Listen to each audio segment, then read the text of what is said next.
ఇప్పుడు మనము ఏలియా మన వంటి స్వభావం గల మనుష్యుడే. ఏలియా మన వంటి స్వభావం కలిగినటువంటి మనుష్యుడే. ఏలియా మన వంటి స్వభావం గల మనుష్యుడే అని దాని మీద మనం నేర్చుకోబోతున్నాం. యాకోబు రాసిన పత్రిక 5వ అధ్యాయము 13వ వచనం నుండి మనం చదువుకుందాం.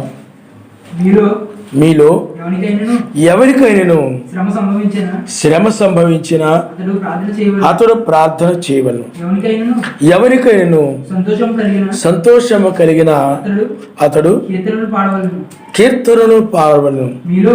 మీలో ఎవడైనా రోగి అయి ఉన్నాడా అతడు సంఘపు పెద్దలను పిలిపింపవలను. వారు ఎలోహిం నామమున అతనికి నూనె రాచి అతని కొరకు ప్రార్థన చేయవలను. విశ్వాస సహితమైనటువంటి ఆ ప్రార్థన ఆ రోగిని స్వస్థపరచును. ఎలోహిం అతని లేపును. అతడు పాపములు చేసిన వాడైతే పాపక్షమాపణ నొందును. మీ పాపమును ఒకరితో ఒకడు ఒప్పుకుండి మీరు స్వస్థత పొందినట్లు ఒకరి కొరకు ఒకడు ప్రార్థన చేయడి. నీతిమంతుని విజ్ఞాపన మన పూర్వకమైనదై బహు బలము గలదై ఉండును. ఏలియా మన వంటి స్వభావం గల మనుష్యుడే. వర్షింపకుండునట్లు అతడు ఆసక్తితో ప్రార్థన చేయగా 3.5 సంవత్సరముల వరకు భూమి మీద వర్షింపలేదు. అతడు మరలా ప్రార్థన చేయగా ఆకాశము వర్షమిచ్చెను, భూమి తన ఫలమిచ్చెను. చాలా ఆయన నామనిస్తాను. హల్లెలూయా, హల్లెలూయా. ఇక్కడ నీతిమంతుని యొక్క విజ్ఞాపన మనోపూర్వకమైనదై బహు బలము గలదై ఉండును. ఏలియా మన వంటి స్వభావం గల మనుష్యుడే. వర్షింపకుండునట్లు అతడు ఆసక్తితో ప్రార్థన చేయగా 3.5 సంవత్సరాల వరకు భూమి మీద వర్షింపలేదు. అతడు మరలా ప్రార్థన చేయగా ఆకాశం వర్షమిచ్చెను, భూమి తన ఫలమిచ్చెను. ఇక్కడ ఆయన ఏం చెప్తున్నాడంటే నీతిమంతుని విజ్ఞాపన మనోపూర్వకమైనదై బహు బలము గలదై ఉండును. ఆయన నామనిస్తాడు. ఇక్కడ ఏలియా మన వంటి స్వభావం కలిగినటువంటి మనుష్యుడే. అతడు మనం ఎలాంటి స్వభావం కలిగిన మనుషులుగా ఉన్నామో ఏలియా కూడా మన వంటి స్వభావం కలిగినటువంటి మనుష్యుడే. ఏలియా అలాగే లౌదీ సంఘ కాలంలో కూడా ఏలియా ఆత్మని ఆయన ఉపయోగించుకున్నాడు. అయితే ఈ యొక్క క్రీస్తు బ్రహ్మామేడ్స్ ఉన్నారు, వారు ఏలియా ఆత్మ గల బ్రహ్మాం గారిని వాళ్ళు ఏం చేస్తారంటే వాళ్ళు ఈయనే ఎలోహిమని, సర్వశక్తిమంతుడని, మనుష్య కుమారుడని ఆ విధంగా బ్రహ్మాం గారికి వాళ్ళు పేర్లు పెట్టి కల్పించుకున్నారు. బ్రహ్మాం గారి పరిచర్యలో మనుష్య కుమారుని పరిచర్య జరిగింది, ఏలియా పరిచర్య జరిగింది, మోషే పరిచర్య జరిగింది. ఈ 3 పరిచర్యలు జరిగాయి. కానీ ఆ బ్రహ్మాం గారు అనగా 7వ దూత, ఆయన 7వ దూతే తప్ప మనిషి కుమారుడు ఆయన కాదు అని బ్రహ్మాం గారు చెప్పారు. అంటే 7వ దూత ద్వారా సర్వశక్తిమంతుడు మనిషి కుమారుని పరిచర్యను, అలాగే మోషే పరిచర్యను, ఏలియా పరిచర్యను, 3 పరిచర్యలను యొక్క లౌదీయ సంఘ కాలంలో బ్రహ్మాం గారి ద్వారా అనగా ఆ యొక్క 7వ దూత ద్వారా జరిగాయి. ఆయన నామనిస్తారు. హల్లెలూయా.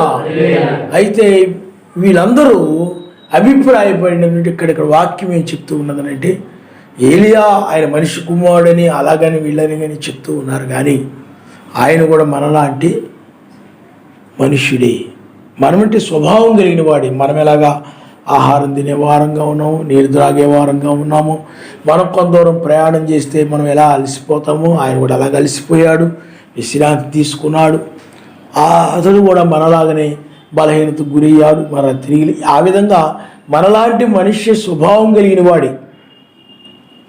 ఆ ఏలియా ఏదో సర్వశక్తిమంతుడు, లేకపోతే ఎలోహిము, లేకపోతే మనిషి కుమారుడు ఏదేదో కాదు. అందువలన ఏలియా మన వంటి స్వభావం కలిగిన మనుష్యుడే.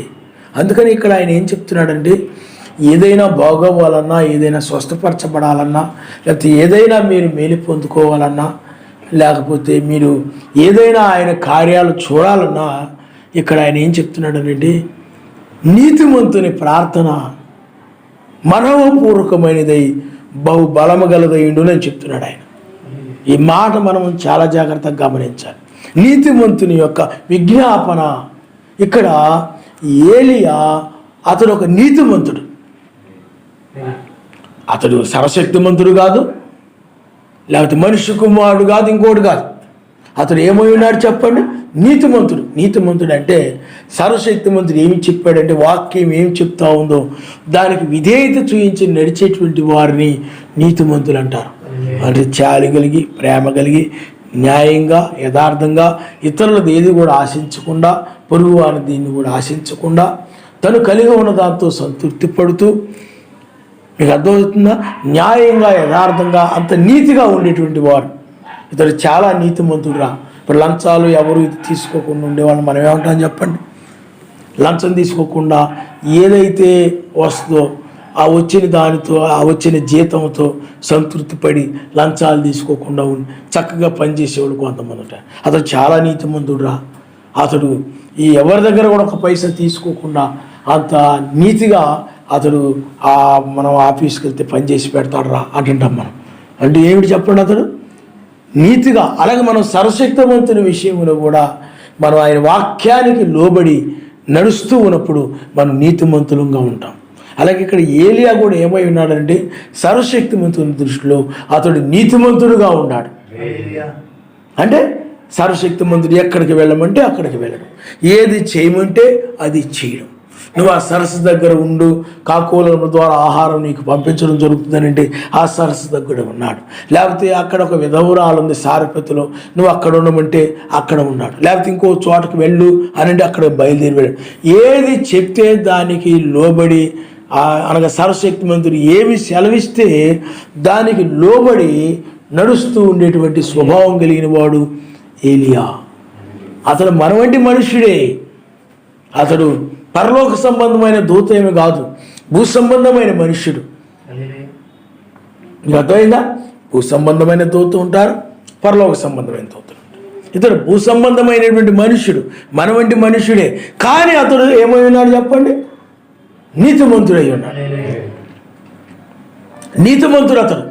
అందుకని నీతిమంతుని యొక్క విజ్ఞాపన మనోపూర్వకమైనదై బహు బలమగలదయుండును. అతడు నీతిమంతుడు కాబట్టి సర్వశక్తిమంతుడు ఏమి చెప్తే దానికి లోబడి నడిచేవాడు. ఎల్లప్పుడూ ప్రార్థన చేయమంటే చేసేవాడు.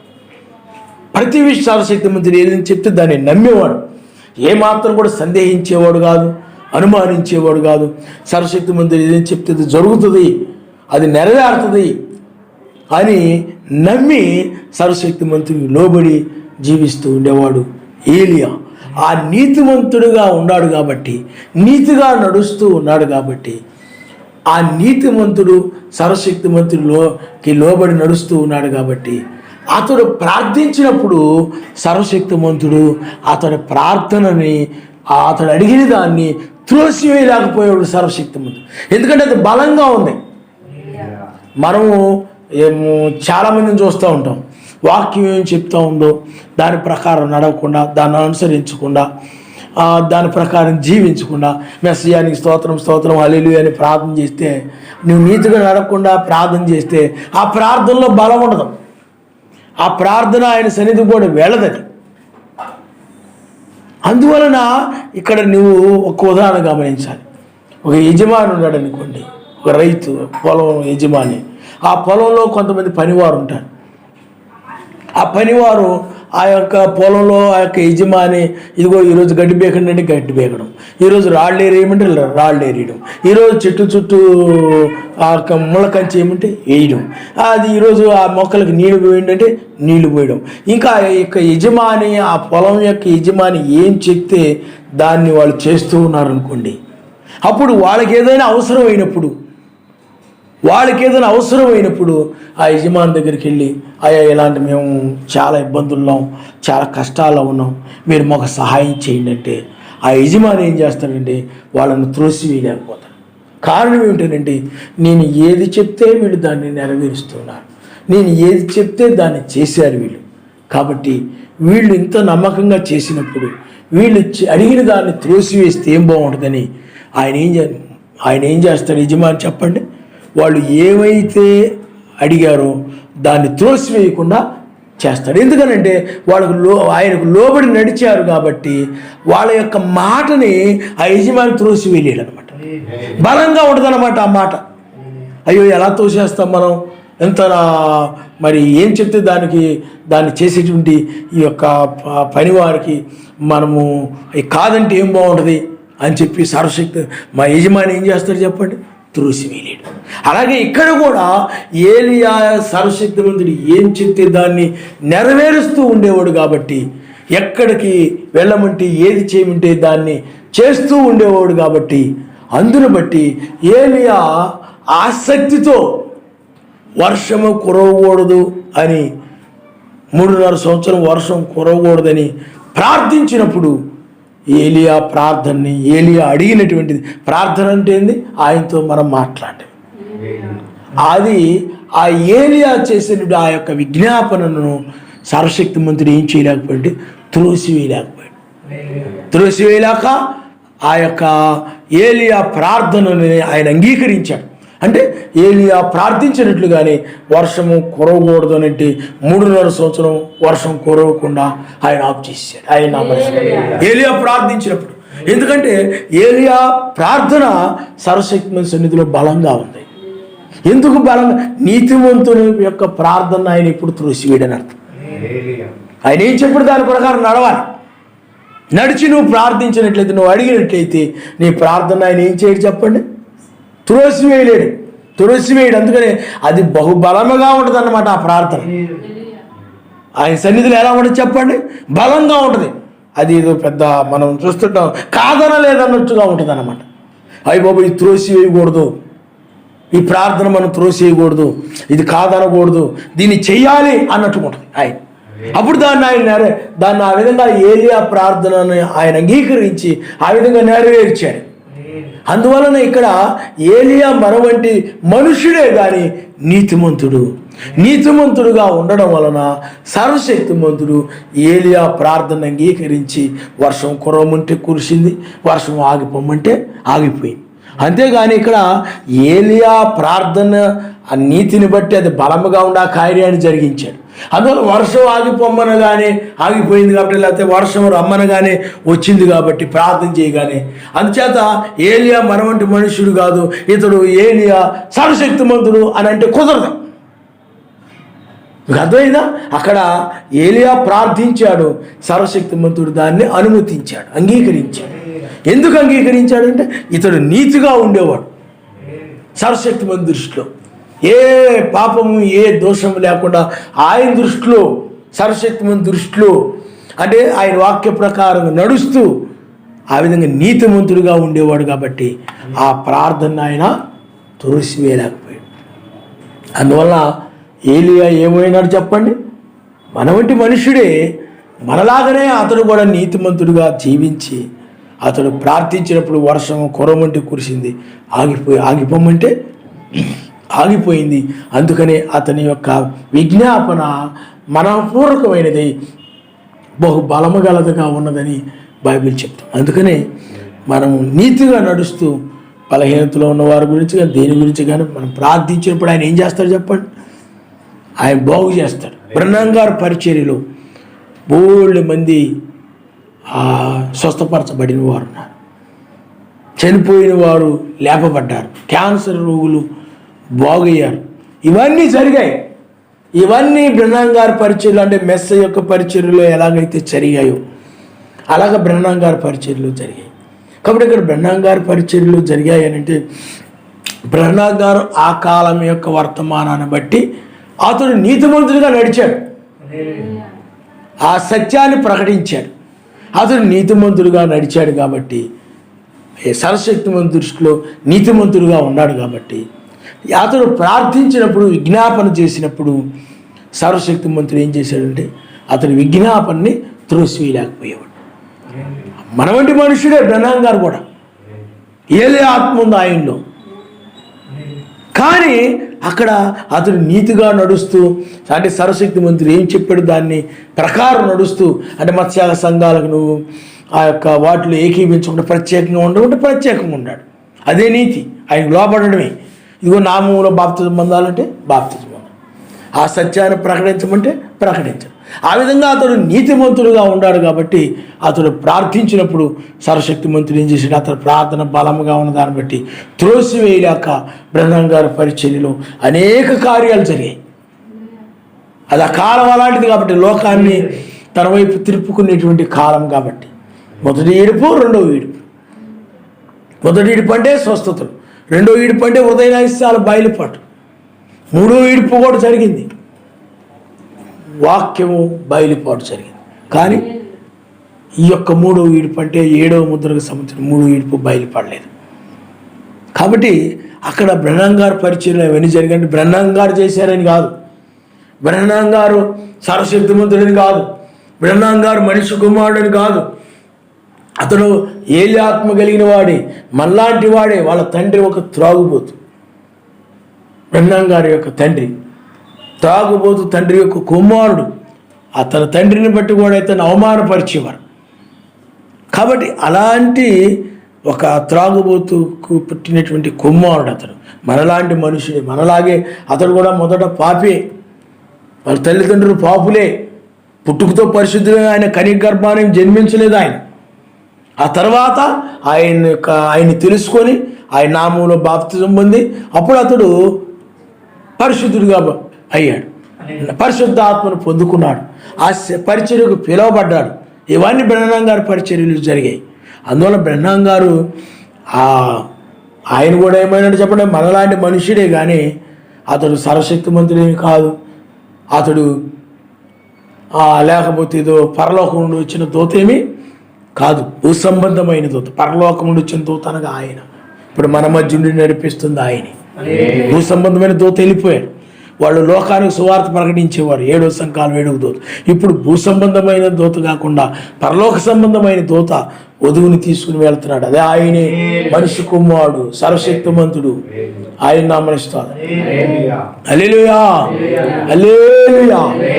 అందువల్ల ఆయన మనిషి కుమారుని పరిచయం అంటే బ్రహ్నాం గారి మొదటి రాకడలో మనిషి కుమారుని పరిచర్యలో ఎలాంటివి జరిగాయో అలాగే బ్రహ్నాం గారి పరిచర్యలు కూడా జరిగాయి. అది ఎందుకంటే అది మనిషి కుమారు దినములని తెలియడం కోసం, మనిషి కుమారు దినముల్లో ఉన్నామని తెలియడం కోసం ఆ విధంగా జరిగాయి అవి, అంతే తప్ప ఆయన మనిషి కుమారుడేమి కాదు. బ్రహ్నాం గారు అంటారు, నేను కూడా మీ వంటి పాపిని, అయితే నిన్న ఆయన కనికరించాడు అంటాడు. ఆయన నామనిస్తాడు. హల్లెలూయా. అతడు కూడా మన వంటి మనుషుడే, మనలాగా పాపే. మీకు అర్థమైందా? కానీ సర్వశక్తిమంతుడు ఏం చేసేటప్పండి, అదిగో ఆ శిలువ మీద దొంగ వలె నేను కూడా కనికరించబడ్డానంట. ఆయన బ్రహ్నాం గారు మన వంటి మనుషుడే తప్ప, 7వ దూత మన వంటి మనుషుడే తప్ప ఆయన మనిషి కుమారుడేమి కాదు. ఆ 7వ దూత ద్వారా మనిషి కుమారుని పరిచయం అంటే ఆ కార్యాలు జరిగాయి. ఎందుకు జరిగాయంటే ఆ కార్యాలు అంటే మనిషి కుమారుని యొక్క అద్భుతాలు, మాత్కార్యాలు, సూచక్రియలు ఆనాడు సమరీయులు అలాగే ఇజ్రాయేల్ వాళ్ళందరూ చూశారు కానీ అన్నిలు చూడలేదు. అందుకనే ఈ 7వ సంఘ కాలంలో అన్ని చెడుల మధ్య ఆ 7వ దూత ద్వారా ఆ మనిషి కుమారుని పరిచయం మరలా తిరిగి ఆయన జరిగించుకున్నాడు. అదేగా చాలా సందర్భాల్లో ఆయన మనిషి కుమారుడు మన మధ్య ఉన్నాడు, ఆయన శరీరమును కలిగి ఉన్నాడు అని చెప్పిన సందర్భం. అంటే ఆయన ఇప్పుడు మన మధ్య ఉన్నాడు అనుకోండి, ఇప్పుడు మనలో ఆయన ఉన్నాడు అనుకోండి, ఇప్పుడు మనం అందరం ఏమైనా చెప్పండి, ఆయన యొక్క శరీరం అయి ఉన్నాం. ఆ ఉద్దేశంతో బ్రహ్మం గారు చాలా సందర్భాల్లో చెప్తే, ఇదిగో బ్రహ్మం గారు ఆ శరీరంలో ఉన్నాడు కాబట్టి అని చెప్పాడు కాబట్టి బ్రహ్మం గారే క్రీస్తు అని పనికిమాలినులు అలాగా అపార్థం చేసుకొని బోధించుకుంటూ వెళ్ళిపోతున్నాడు. కాబట్టి బ్రహ్మం గారులో ఏముంది? ఏలి ఆత్మ ఉంది. ఆ రోజుల్లో ఏలి ఆత్మే. అందుకనే ఏలి ఆత్మ ఎలీషా మీదకి వచ్చింది. ఆ ఎలీషా మీద నుండి ఆ తర్వాత ఎవరి మీదకి వచ్చింది? యోహాను మీదకి వచ్చింది. యోహాను మీద నుండి మరలా ఈ యొక్క 4వసారి, అంటే మొదటిసారి ఏలియా, ఆ తర్వాత ఎలీషా మీదకి 2వసారి, 3వసారి యోహాను మీదకి, 4వసారి ఈ 7వ సంఘ కాలంలో, మరలా 5వసారి మరలా శ్రమ కాలంలో మోషే ఏలియాలు ఇజ్రాయెల్ దగ్గరకు వస్తారు. అప్పుడు మరలా ఏలియా 5 సార్లు ఆయన ఉపయోగించుకున్నాడు. ఆయన నామమున హల్లెలూయా. అందుచేత ఏలియా ఏమైనాడు చెప్పండి? మన వంటి స్వభావం కలిగిన మనుషుడే, కానీ అతడు నీతిమంతుడు అవ్వడం వలన అతని యొక్క విజ్ఞాపన మరణపూర్వకమైనది, బహుబలము కలిగినదిగా, అతని ప్రార్థన బహుబలము కలిగినదిగా సర్వశక్తిమంతుని దృష్టిలో ఉన్నది. కాబట్టి ఆ కాలంలో అన్ని జనుల మధ్య కావచ్చు, ఆ రోజుల్లో ఇజ్రాయేల్ మధ్య కావచ్చు, రేపు రాబోయే ఇజ్రాయేల్ మధ్య కావచ్చు, సర్వశక్తిమంతుడు గొప్ప కార్యాలు చేయడానికి కారణం ఏంటంటే అతడి నీతి. ఆయన నామమున హల్లెలూయా. అంతేగాని ఆ ఏలియా ఏదో ఆ గొప్ప సర్వశక్తిమంతుడు ఏమి కాదు, మనిషి కుమారుడు ఏం కాదు. మీకు అర్థమైందా? సర్వశక్తిమంతుడు ఏమి కాదు, మనిషి కుమారుడు ఏమి కాదు. అది మనిషి కుమారుని యొక్క కార్యాలు. ఎందుకనంటే 3 మనుషులు అబ్రహాం దగ్గరికి వచ్చారు. 3 మనుషులు అబ్రహాం దగ్గరకు వచ్చారు. అందుట్లో ఒకరు సర్వశక్తిమంతుడు. అబ్రహాము గారు వివేచన కలిగిన వాడు కనుక ఆ 3 వచ్చినప్పుడు ఎవరు సర్వశక్తిమంతుడు, ఎవరు దూతలు గ్రహించగలిగి అప్పుడు నా ఎలోహిం అని సర్వశక్తిమంతుడు గుర్తించాడు, దూతలను గుర్తించాడు అబ్రహాము గారు. అది ఆ యొక్క అబ్రహాము యొక్క కాలంలో అది జరిగింది. అలా దాన్ని ఉద్దేశించే బ్రహ్మం గారు ఏం చెప్పారంటే, ఈ చివరి కాలంలో కూడా మరలా సర్వశక్తిమంతుడు ఆయన మనిషి కుమారుడుగా, ఎందుకంటే అబ్రహాము దగ్గర ఆయన శారా హృదయ రహస్యాలు బయలుపరిచాడు. మనిషి కుమారుడుగా దూతలతో ఆయన వచ్చి ఆ బ్రహ్మం గారి పరిచర్యలో కూడా అదేవిధంగా చాలామంది హృదయ రహస్యాలు చెప్పాడు ఆయన. మీరు ఎక్కడి నుండి వచ్చారో ఏంటో, మీ వీధి ఏంటో, మీరు ఎక్కడ ఉంటుంటారో అవన్నీ కూడా చెప్పాడు ఆయన. వాళ్ళు ఏ వ్యాధి కలిగి ఉన్నారో, ఆ వ్యాధి కలిగినప్పుడు ఇంట్లో వాళ్ళు ఏమన్నారు, బయట వాళ్ళు ఏమన్నారు, లేదా డాక్టర్ గారు ఏమన్నారు, ఆ విషయాలని కూడా చెప్పేశారు. దానిని బట్టి బ్రహ్మం గారు ఏం చెప్పారండి, అబ్రహాము గారిని మనిషి కుమారుడు కలిసినప్పుడు ఏ విధంగా అయితే హృదయ రహస్యాలు అక్కడ చెప్పాడో శారా హృదయంలో, ఎందుకంటే ఆమె గుడారములో ఉండి నవ్వింది, దాన్ని ఆయన చూశాడు. ఆయన నామనిస్తాడు, నేను నవ్వలేదు అన్నట్టు నువ్వు నవ్వావని చెప్పాడు ఆయన. అలాగే సమరయ స్త్రీ యొక్క హృదయ రహస్యాలు చెప్పాడు ఆయన. ఆమె చేసే పాపపు క్రియలు, ఆమె భర్తలను కలిగి ఉన్నదని హృదయ రహస్యాలు చెప్పాడు. అదేవిధంగా బ్రహ్మం గారి పరిచర్యలు జరిగింది కాబట్టి అందులో మనిషి కుమారుని యొక్క పరిచర్య అది హృదయ రహస్యాలు చెప్పడం. మీకు అర్థమైందా? అందుకని స్వస్థతలు, హృదయ రహస్యాలు చెప్పడం అది బ్రహ్మం గారి పరిచర్య. అది లోకానికి చివరి చూసినని చెప్పాడు ఆయన. అలాగే లోకములో 2 వర్తమానికులు ఉండేవారు. వారు దూతలు. ఒకరు బిల్లీ గ్రహం, 2వ వారు ఓరల్ రాబర్ట్. బిల్లీ గ్రహం అని ఆయన ప్రొటెస్టెంట్ సంఘాలకి వర్తమానికుడిగా ఉంటే, ఓరల్ రాబర్ట్ అనేటువంటి ఆయన పెంతెకోస్తు సంఘాలకు వర్తమానికుడిగా ఆయన ఉన్నాడు. అందువల్ల అప్పుడు అబ్రహాము దగ్గర ఎలాగైతే 3 మనుషులు ఉన్నారో ఇప్పుడు కూడా అలాగే 3 మనుషులు ఉన్నారని బ్రహ్మం గారు చెప్పాడు. దీన్ని తీసుకుని గుంపు బ్రహ్మం గారు ద్వారా మనిషి కుమారుడు రాకడ జరిగిపోయింది. అదే చివరి చూసిన బ్రహ్మం గారు మనిషి కుమారుడు కాదు, బ్రహ్మం గారి ద్వారా ఆయన మనిషి కుమారుడుగా బయలుపరుచుకున్నాడు అంతే. ఆయన మన వంటి మనుషుడే, ఏలియా మన వంటి మనుషుడే. అక్కడ ఎలా హృదయ రహస్యాలు ఇక్కడ కూడా అలాగ బయలుపరచబడింది. దాన్ని బట్టి ఇక్కడ ఎలాగైతే వారు ఆ దూతలు 2 సొదొమ వైపు వెళ్ళారు. అలాగే ఇక్కడ కూడా వీళ్ళు లోకానికి అనగా ప్రొటెస్టెంట్ సంఘాలకు అలాగే ఈ యొక్క పెంతెకోస్తు సంఘాలకు వర్తమానికులుగా వాళ్ళు ఉన్నారు. అయితే అది చివరి సూచన కాదు. అది చివరి సూచనేమే. మొదటిది అద్భుతాలు, రెండవది హృదయ రహస్యాలు, మూడవది ఉంది. మూడవది ఏంటంటే మనం నేర్చుకున్నాం, నేను చేయబో కార్యమును అబ్రాహాముకు నేను దాచెదనా. సొదొమ గొమొర్రాకు ఏ విధంగా తీర్పు తీర్చబోతుంది? ఎందుకంటే సొదొమ గొమొర్రా యొక్క పాపము పరిపూర్ణం అయిపోయింది కాబట్టి దానికి తీర్పు తీర్చబోయే విషయాన్ని అబ్రాహాము గారికి దాచకుండా సర్వశక్తిమంతుడు చెప్పినప్పుడు, ఇంత నీతిమంతులు ఉన్నట్లయితే ఆ పట్టణాన్ని నాశనం చేయకుండా విడిచిపెట్టవా? 5 నీతిమంతులు ఉంటే పట్టణాన్ని నాశనం చేయకుండా విడిచిపెట్టవా? కాబట్టి అబ్రాహాము గారికి ఆ సొదొమ గొమొర్రా నాశనమయ్యే విషయాన్ని బయలుపరచడమే కాకుండా ఆ సొదొమ గొమొర్రా ఎలాగా నాశనమవుతుందో, నీతిమంతులు ఎలాగా రక్షించబడతారో కూడా అబ్రాహాము గారికి ఆయన చూపించాడు. అది మూడవది. ఇప్పుడు జరుగుతుంది అదే. మనం ఎలాగైతే రక్షించబడతామో, లోకం ఎలాగైతే నాశనమవుతుందో అన్నాడు అబ్రాహాము గారికి ఆయన చూపించాడు ఆయన. అందువల్ల ఈ పనికిమాలిన వాళ్ళందరే బ్రహ్మం గారి సంఘాల్లో ఉన్న చాలామంది పనికిమాలిన బోధకులు ఉన్నారు. క్రీస్తు బెనామిట్స్ అని, అలాగే వధువు ద్వారా వీళ్ళందరూ ఏమంటుంటారంటే, అదుగో మనిషి కుమారు పరిచర్య జరిగింది, అప్పుడే రాకడ జరిగిపోయింది. ఉదయ రహస్యాలు చెప్పడం మొదటి రాకడకు సంబంధించింది. అది రెండవ రాకడలో ఏం జరుగుతుంది చెప్పండి? నోహు దినములో, లోతు దినములో జరిగినట్లుగానే ఏం జరుగుతుంది? నీతిమంతులను ఆయన రక్షించి పాపులను ఆయన నాశనం చేస్తాడని బైబిల్ చెప్తుంది. ఆయన నామనిస్తాడు. అది జరిగేది మూడో వీడి పంటే. వాళ్ళు అంతటితో ఆగిపోయారు. ఈ గుంపు దీన్ని వదిలేశారు. లేఖనాలు చెప్తూ ఉన్నాయి, దీన్ని వదిలేశారు. రక్షించబడ్డాన్ని వదిలేశారు. ప్రళయాన్ని 8వ దినాన్ని వదిలిపెట్టేశారు. ఇది తప్పించుకునే సమయం. ఇది ఒకరితో తప్పించుకునే సమయం. కాబట్టి అందువలన అదిగో అబ్రాహాము గారి దగ్గరకు వచ్చాడు ఆయన. ఇప్పుడు కూడా అలాగే వధువు దగ్గరకు వచ్చాడు ఆయన.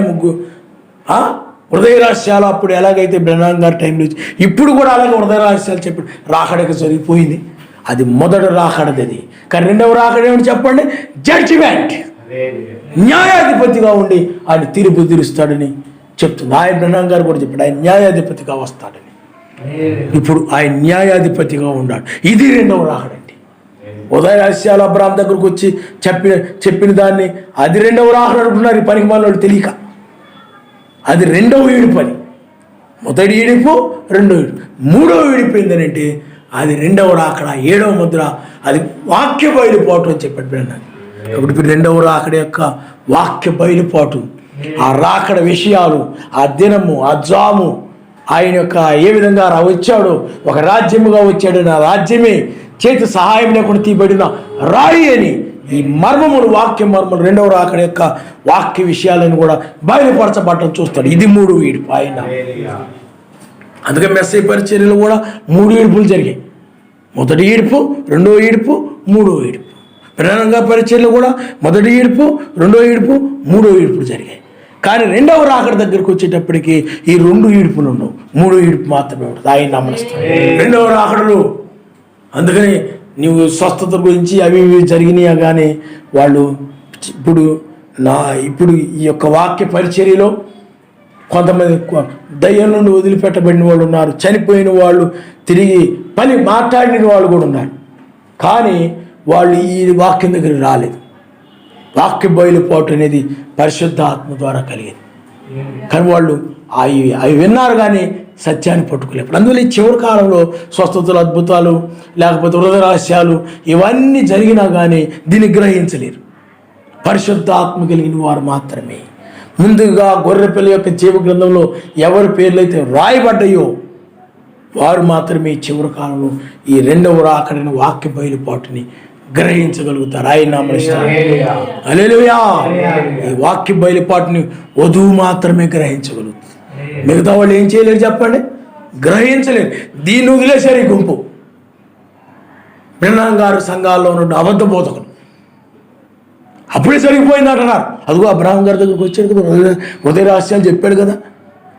హృదయ రహస్యాలు చెప్పింది మరి అబ్రహాం దగ్గర చెప్పినట్టుగానే మరి వధువు దగ్గర కూడా చెప్పాడంటే బ్రహ్నాం గారు మనిషి కుమారుడుగా మరి ఏమవుతారు అంటున్నారు వీళ్ళు. మరి బ్రహ్నాం గారి 7వ దూత మనిషి కుమారుడిని బయలుపరుస్తాడు తప్ప 7వ దూత మనిషి కుమారుడు కాదు. ఇక్కడ కూడా 7వ దూత అనగా ఏలియా మన వంటి మనుషుడే అని ఉంది ఇక్కడ. కాబట్టి పిల్లారా ఆలోచన చేయండి. మనం ఇప్పుడు 3వ ఈడ్పు దగ్గర మనం ఉన్నాం, జడ్జిమెంట్ దగ్గర మనం ఉన్నాం. అందుకని ఆయన హృదయ రహస్యాలు బయలుపరిచిన తర్వాత సొదొమ గొమొరకు ఎలాగైతే తీర్పు జరుగుతుందో ఆ విషయాన్ని దాచకుండా అబ్రహాముకి ఎలాగైతే తెలియజేశాడు, ఇప్పుడు బ్రహ్నాం గారి కాలంలో హృదయ రహస్యాలు బయలుపాటు అది ప్రపంచం మొత్తానికి కూడా చివరి సూచనగా ఉందన్నమాట. కానీ సొదొమ గొమొర తీర్పు దగ్గరకు వచ్చినప్పుడు అది అబ్రహాం గారితో ఆయన తెలియజేశాడు. ఇప్పుడు కూడా చివరిలో వధువుకు మాత్రమే ఇది, ఆమె మాత్రమే నీ ఉగ్రత నుండి తప్పించుకుంటుంది తప్ప మిగతా వాళ్ళకి కాదు. అందుకనే జలప్రళయం వచ్చి కొట్టుకుని పోవు వరకు, అగ్ని గంధకములు వచ్చి వాళ్ళని కాల్చేసే వరకు వాళ్ళు ఇరుగుకుపోయిరను. వాళ్ళు ఎరిగి ఉన్నారు కాబట్టి ఇక అగ్నితో కాల్చివేయబడుతుంది. జలప్రళయం వచ్చి ప్రపంచాన్ని మొత్తం నాశనం చేస్తున్న వాళ్ళు ఎరిగి ఉన్నారు కాబట్టి వాళ్ళు వెళ్ళారు. వీళ్ళకి తెలీదు, చెప్పినా కానీ వీళ్ళు నమ్మలేదు. అందుకని అకస్మాత్తుగా వాళ్ళ మీదకి ఏమొచ్చింది చెప్పండి? జలప్రళయం వచ్చింది, అగ్ని వచ్చింది. కొట్టుకొని పోవు వరకు వాళ్ళకి తెలియలేదని, జలప్రళయం వస్తుందని నమ్మలేదు వాళ్ళు చెప్పినా కానీ. అగ్ని వచ్చి కాల్చివేస్తుందని వాళ్ళు తెలియలేదు. ఇప్పుడు లోకానికి కూడా అదే పరిస్థితి. మనమైతే ఉగ్రత రాబోతుందని, ఇదంతా కూడా తుడిచిపెట్టబడి అనగా శ్రమకాలం రాబోతా ఉందని, తుడిచిపెట్టబడి వీయైన పాలన వస్తుందని, తెల్లవారుజాములో ఉన్నామని, ఇది కూడా త్వరలో ముగించబడబోతా ఉందని ఈ విషయాలని మనం ఎరిగినాం. వాళ్ళు ఎరుగున్న రీతిగా ఇప్పుడు మనం తప్పించుకుంటున్నాం. ఎందుకంటే దాన్ని ఏదైతే నాశనం చేయబోతున్నాడో దాని మీద మనం మనసు పెట్టకూడదు. ఈ ప్రపంచాన్ని నాశనం చేయబోతున్నాడు కాబట్టి నశించేటి వాటి మీద, మర్త్యమయ్యేటి వాటి మీద నువ్వు మనసు పెట్టుకోకుండా వాక్యం మీద మనసు పెట్టి నువ్వు నీతిమంతుడుగా సర్వశక్తి సమాధానం కలిగి పరిశుద్ధాత్మ మీద ఆనందం కలిగి జీవిస్తున్న వారు తప్పించుకుంటారు. మిగతా వాళ్ళంతా కూడా ప్రమాదంలో పడిపోతారు. అందువల్ల ఇప్పుడు ఇదేం జరుగుతుంది చెప్పండి? జడ్జిమెంట్, తీర్పు. సొదొమ గొమొర్రాకు ఆయన ఎలా తీర్పు తీర్చాడు, ఆనాడు ప్రపంచానికి నీతిమంతుడు రక్షించి జలప్రళయం ద్వారా ఎలా తీర్పు తీర్చాడు, రాహాబు స్త్రీ కాలంలో ఆమెను రక్షించి ఆ బంధువులను రక్షించి ఆ యొక్క పట్టణాలను ఎలా నాశనం చేశాడు, ఇప్పుడు జరిగేది కూడా అది. ఇప్పుడున్న మనమున్న కాలం ఇది. దీన్ని 2వ రాకడ అంటారు. 2వ రాకడ అంటే ఏమిటి? తీర్పు. న్యాయాధిపతిగా వస్తాడు, ఏదో కొత్త సింహముగా వస్తాడు. మొదటి రాకడలో అయితే గొర్రె పిల్లగా ఆయన వచ్చాడు. మొదటి రాకడలో జరిగినవి బ్రహ్నాం గారి పరిచర్యలో జరిగాయి తప్ప ఇది జరగలేదు బ్రహ్నాం గారి పరిచర్యలో. అందువల్ల 2వ రాకడ బ్రహ్నాం గారి పరిచర్యలో జరగలేదు. కానీ పనికిమాలిన ఏం చేస్తున్నారంటే బ్రహ్నాం గారి పరిచర్యలో 2వ రాకడ జరిగిపోయిందండి. 1963లో మేఘం వచ్చింది కదండి, అదే 2వ రాకడ అన్నారు. బ్రహ్నాం గారు ఏం చెప్పారంటే ఆ దినమైను ఆ జామైను గడియను తెలీదు, అది వచ్చినప్పుడే ఆ 7వ ముద్ర బయలుపరచబడతాయని చెప్పాడు. కాబట్టి ఆ మేఘము ఆ పరిశుద్ధ పర్వతం మీద ఎలాగైతే ఆ యొక్క దర్శనముగా ఉన్నదో అదేవిధంగా దర్శనముగా ఉంది. అది ముందు ప్రదర్శనే తప్ప అసలైన ప్రదర్శన కాదు. ఇప్పుడు ఇది అసలైన ప్రదర్శన, అసలైనటువంటి రాకడ, జడ్జిమెంటు. దీన్ని గుర్తించట్లేదు ఈ యొక్క వధువు సంఘాల్లో ఉన్నటువంటి గుడ్డి బోధకులు. మత్స్యా సంఘాల్లో ఉన్న ఆత్మీయ ఈ బోధకుల్లో కూడా పనిచేస్తుంది. అందువల్ల వాళ్ళకి అర్థం అవ్వట్లేదు, అప్పుడే జరిగిపోయింది అనుకుంటున్నారు. అదిగో బ్రహ్నాం గారి దగ్గరికి వచ్చాడు, అదిగో 1963లో వచ్చింది మేఘం వచ్చేసింది 1963లో. మీకు అర్థమైందా? అది 7వ ముద్ర అని బ్రహ్నాం గారు చెప్పబడింది తప్ప ఆ 7వ ముద్ర ఏమిటో, ఆ మేఘం ఏమిటో బ్రహ్నాం గారికి బయలుపరచబడింది. నేడు ఆ మేఘము ఒక రాజ్యం అని, ఒక మహిమని మనకు నేడు బయలుపరచబడింది. ఆయన హల్లెలూయా, హల్లెలూయా. కాబట్టి ఏలియా ఏమైనాడు చెప్పండి? మన వంటి మనుషుడే తప్ప అతడు మనిషి కుమారుడేమి కాదు. ఏలియా మన వంటి స్వభావం కలిగిన మనుషుడే. అయితే అతడు నీతిమంతుడుగా ఉన్నాడు. అతని యొక్క ప్రార్థన మనపూర్వకమైనది, బహుబలముగా ఉన్నది సర్వశక్తి సన్నిధిలో. అందుకనే ఏలియా ప్రార్థన త్రోసివేయకుండా ఆ ప్రార్థన అతను ప్రార్థించిన ప్రకారము ఆయన దానిని జరిగించాడు. ఆయన హల్లెలూయా. ఏలియా వర్షం వర్షం కురవకుండా ఉండేలాగా ప్రార్థన చేస్తే ఏలియా నీ మాట నేను వినేదేంటి అని ఆయన వర్షాన్ని కురిపించలేదు. ఏలియా ఏం చెప్పాడు? దాన్ని అంగీకరించి వర్షాన్ని ఆపాడు. ఎందుకంటే నీతిమంతుడు అవడం వల్ల నువ్వు కూడా ఈ చివరి కాలం నీతిమంతుడుగా ఉండాలి. ఆయన ఏం చెప్పాడు దాని ప్రకారం నడవాలి. విన్న వాక్యానికి ప్రతి ఆదివారం నువ్వు ఏ వాక్యం అయితే వింటున్నావో ఆ వాక్య ప్రకారం ఉన్నావా లేదా అని చూసుకుని దాని ప్రకారం నువ్వు నడవాలి. అప్పుడు ఆయన దృష్టిలో నువ్వు నీతిమంతుడుగా ఉంటావు కనుక అప్పుడు నీ ప్రార్థన ఆయన అంగీకరిస్తాడు. ఇప్పుడు నీవు నాయన నన్ను ఈ లోకం విమోచించు నాయన, నా శరీరాన్ని విమోచించు నాయన, నాకు ఈ లోక తలంపుల నుండి, లోక అసూయ నుండి, ద్వేషం నుండి, ఇలాంటి చెడ్డవాటి నుండి కూడా నన్ను విమోచించు నాయన, నీ ప్రేమతో జీవించేలాగా సహాయం చేయను ఆయన అంటే నీ ప్రార్థన ఆయన అంగీకరించి దాన్ని ఆయన నెరవేరుస్తాడు, ఆయన నమ్మనిస్తాడు. హల్లెలూయా. అందువల్ల నువ్వు నీ ప్రార్థన ఆయన త్రోసివేయకుండా ఉండాలంటే నువ్వు నీతిమంతుడుగా ఉండాలి. నీ శరీరం మార్పు పైకి వెళ్ళాలంటే నువ్వు నీతిమంతుడుగా ఉండి సర్వశక్తితో సమాధానం కలిగి ఉండి పరిశుద్ధాత్మేంద్ర ఆనందంతోనే ఉండాలి. అందుకనే నోకాలంలో ఆయన ఎవరుండారా నీతిమంతులని చూసి రక్షించాడు. ఆ తర్వాత మొదటి రాకడలో ఎవరైతే ఆయన రక్తం క్రిందకు వచ్చారో ఆ యొక్క రక్తం చిందించిన తర్వాత ఆయన రక్తం చిందించిన తర్వాత ఆ మృతులు ఉన్నారు నీతిమంతులు, వారు ఆ రక్తాన్ని బట్టి పైకి లేపడ్డారు. రక్తము ద్వారా ఏమొచ్చింది చెప్పండి? వాళ్ళకి రక్షణ, పునరుద్ధానం కలిగింది. ఇప్పుడు వేకు నక్షత్రం వల్ల రెండవ రాకడలో మనకి పరిశుద్ధాత్మ ఆనందం కలుగుతాం. వారికి అప్పుడైనట్లేదు సమాధానం కలిగింది. ఇప్పుడు మనకి పరిశుద్ధాత్మేంద్ర ఆనందం, పరిశుద్ధాత్మను బట్టి, పరిశుద్ధాత్మనగా వాక్యమును బట్టి మనం ఆనందిస్తూ ఉంటాం. ఇప్పుడు మనకేమిటి చెప్పండి? ఎవరైతే ఈ యొక్క కాలాన్ని బట్టి, ఈ జామును బట్టి, వర్తమానాన్ని బట్టి, ఈ యొక్క సమయాన్ని బట్టి, పరిశుద్ధాత్మను బట్టి ఆనందిస్తూ ఉంటారు, అలాగా ఆనందించే వారిని ఆయన తీసుకుని వెళ్తాడు. ఆయన హల్లెలూయా. ఎప్పుడైతే ఆ నీతిని బట్టి రక్షించాడు, తర్వాత సమాధానాన్ని బట్టి రక్షించాడు, పునరుద్ధానం జరిగింది.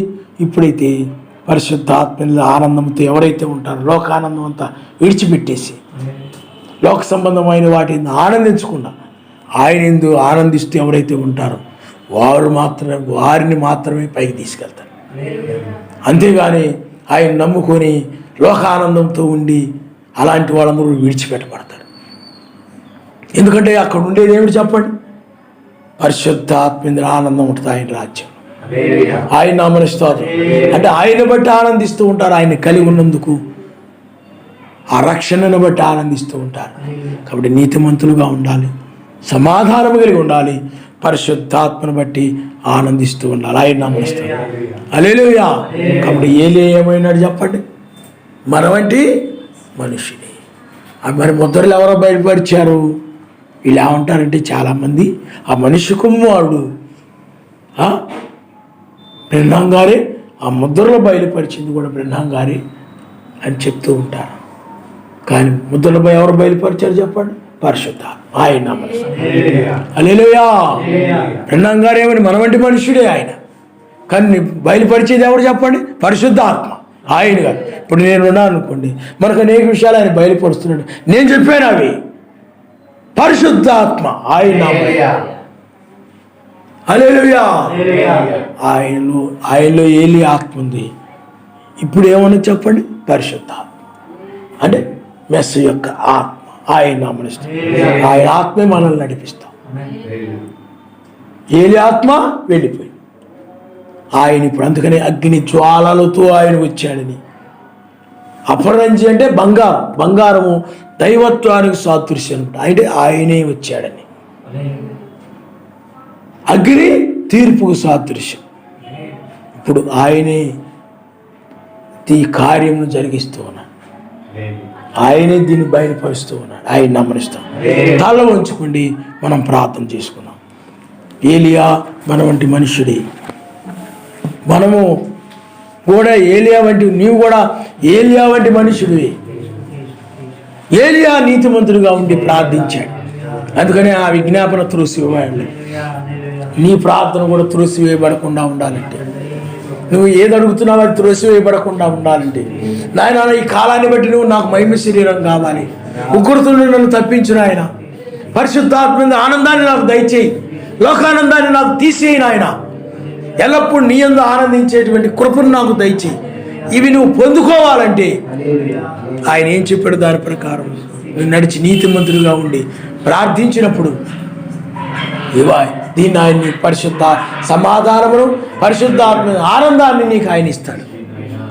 హల్లెలూయా,